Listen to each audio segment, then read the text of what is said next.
Today serial review के साथ जुड़े रहिए। जिंदगी में अगर दोबारा मौका मिले शादी का, तो मैं फिर से सिर्फ शिवांश को ही चुनूंगी। ये बात प्रार्थना ने बिल्कुल साफ शब्दों में रौनक से कह दी है। प्रार्थना ने रौनक को अब एक सख्त चेतावनी दे दी है।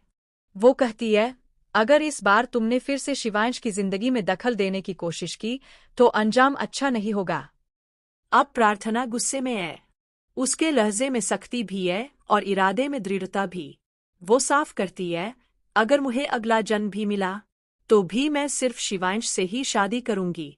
और अगर इस जन्म में भी मुझे दोबारा मौका मिला, तो मैं फिर से सिर्फ शिवांश को ही पति के रूप में चुनूंगी, ना कि तुम्हें। ये सुनकर रौनक का दिल टूट जाता है। उसका चेहरा उतर जाता है। वो अंदर से बिखर जाता है। उसे बिल्कुल भी समझ नहीं आता कि अब क्या करे। वो बेचैन है, परेशान है, लेकिन अब उसे प्रार्थना की बात माननी ही पड़ेगी। उधर बुआ जी ये सारा तमाशा देखकर बड़ी खुश नजर आती है।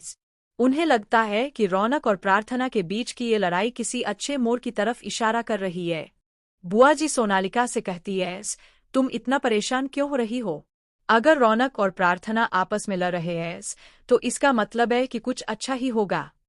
असल में उनके दिमाग में कुछ और ही योजना चल रही है। बुआ जी चाहती है कि रौनक और प्रार्थना दोबारा एक हो जाए, ताकि प्रार्थना शिवांश की जिंदगी से खुद ब खुद दूर चली जाए। लेकिन प्रार्थना अब ऐसा हरगिज नहीं होने देगी। अब वो रौनक से बिल्कुल भी प्यार नहीं करती।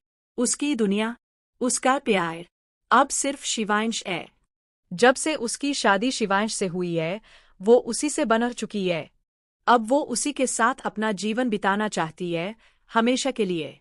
इस बीच शिवांश अस्पताल में है और प्रार्थना ने उसके पास गायत्री को छोड़ दिया है, क्योंकि उसे मालूम है कि अब भी शिवांश पर खतरा मंडरा रहा है।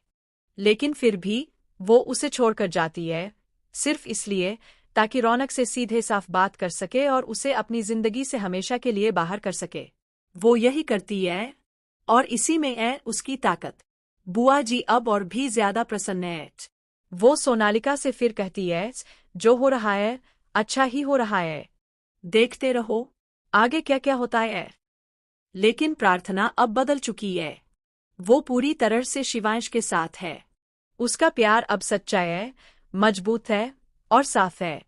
जब शिवांश को होश आएगा, तो वो देखेगा कि प्रार्थना ने उसके लिए क्या क्या किया, कैसे उसके लिए लड़ी, उसे बचाया, उसका साथ नहीं छोड़ा।